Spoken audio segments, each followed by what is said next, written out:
So hello guys, my name is Krista.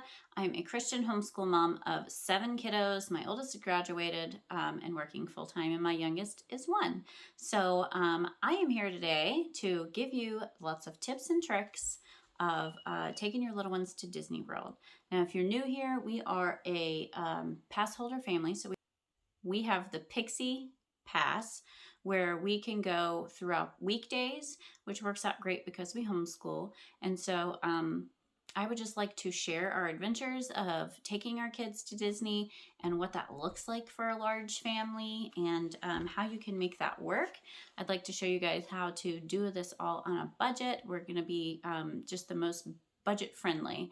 And we have already been several times. We have been pass holders in years before, because we live not very close. We're about an hour and a half from Disney now, and before we lived about an hour from Disney. So we have been before. We're not new at this. So we have, and usually every year in the spring, we've done the Florida, like 3-day Florida resident ticket. It was like $175 for 3 days or something. And so when we didn't get our passes, we've always done that in the past. But this year, we're going to be going a lot more. We're going to be utilizing what the Disney parks have to offer for our homeschool and all kinds of really neat stuff. But I just want to give you guys some tips. And so today I'm going to talk about staying off property and our 2 favorite places that we like to stay.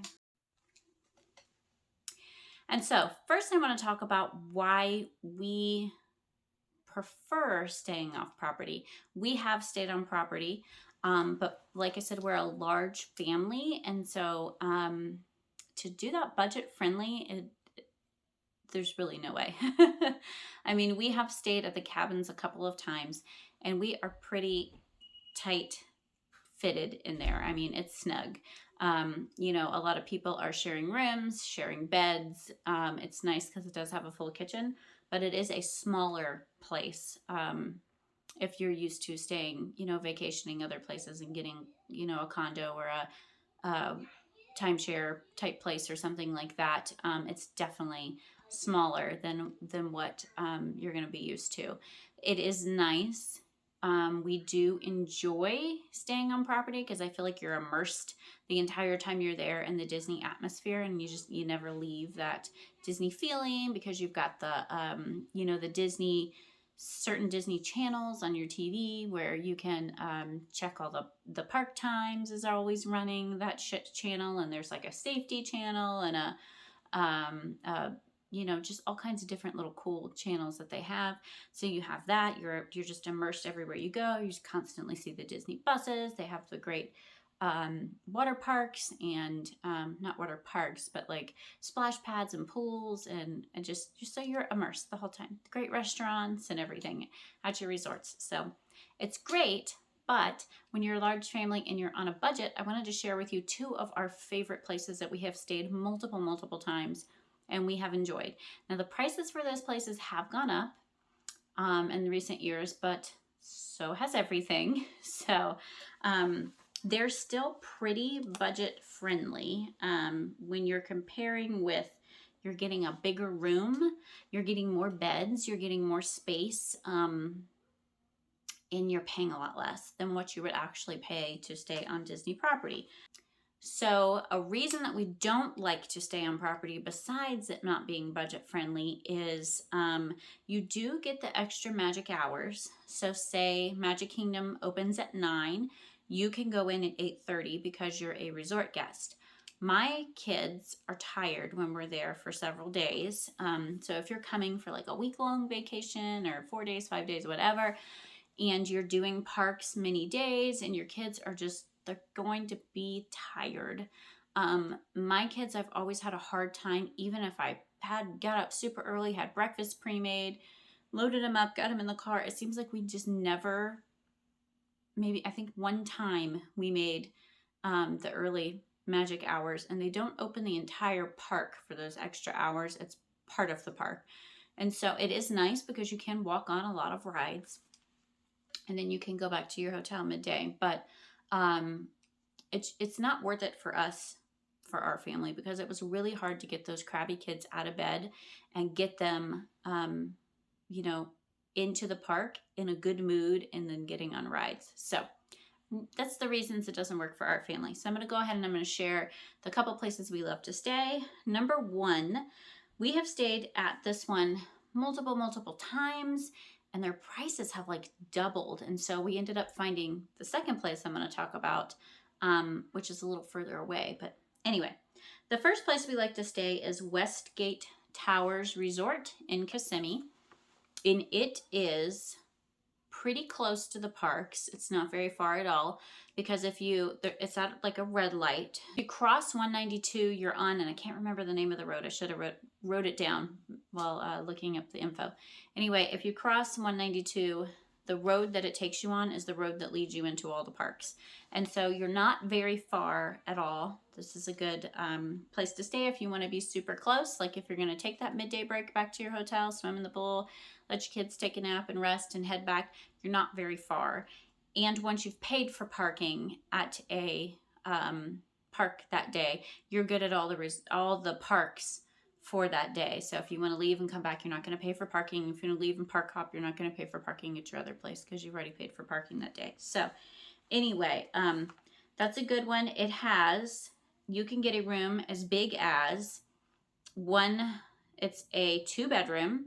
One room has 2 queen beds. One room has a king bed, and the couch and the living room folds out. And so if you're taking a large party, or you have a lot of kids, or you're taking grandma and grandpa and they want their own space, like this place is good to everybody, has their own private space to sleep, 2 bathrooms, a large kitchen with a large refrigerator, stove, microwave, all the utensils, pots and pans, plates, forks.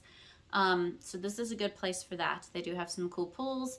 We have stayed there many times, but every time we stay there, we're doing the parks during the day. And so I know that the resort offers a lot of things to do.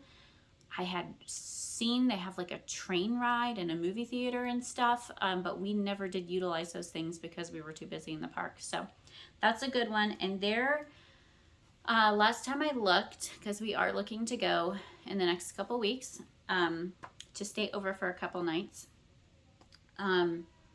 I looked and their prices were $299 a night, but they had a 3-night minimum. So it's still a pretty good rate if you're, comparing to Disney parks.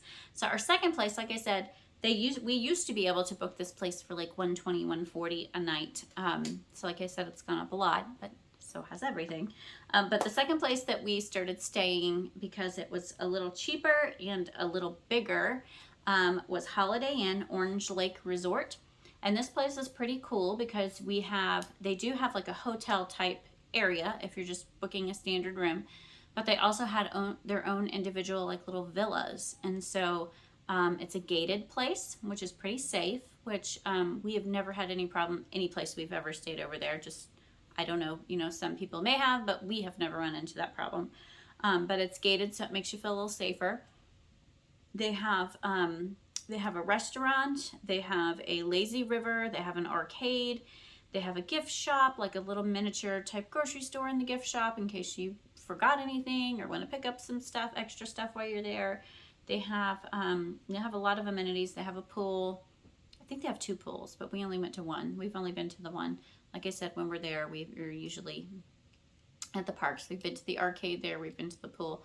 But their rooms are nice also, kind of the same deal, but it's your own individual villa, so you can park right in the driveway, and you're not, going up an elevator or lugging suitcases, upstairs or whatever. This place is nice for that because you walk in and the kitchen's on your left, and the first bedroom with the 2 queen beds and its own private bathroom. And then you go in and there's a big dining room, a big living room with a pull-out couch, and then there's another bedroom with a king-size bed. It's a huge bedroom. So you could put, an air mattress or a crib or whatever you'd like to in there if you have extra kiddos or whatever you need to bring. And then it has its own private bathroom also. And so then it has a little back patio area. Well, they have golf there too. I forgot. We never did utilize the golf, but they do have a golf course there.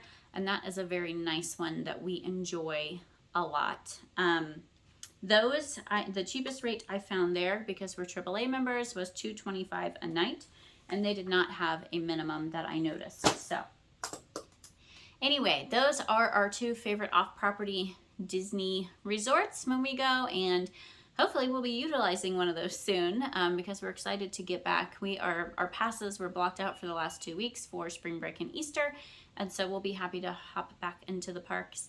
And so stick around if you want to see those videos. Also, we have a reservation at the new Toy Story restaurant, Roundup Rodeo. So we're really excited to try that out. From what we've seen, it looks really neat.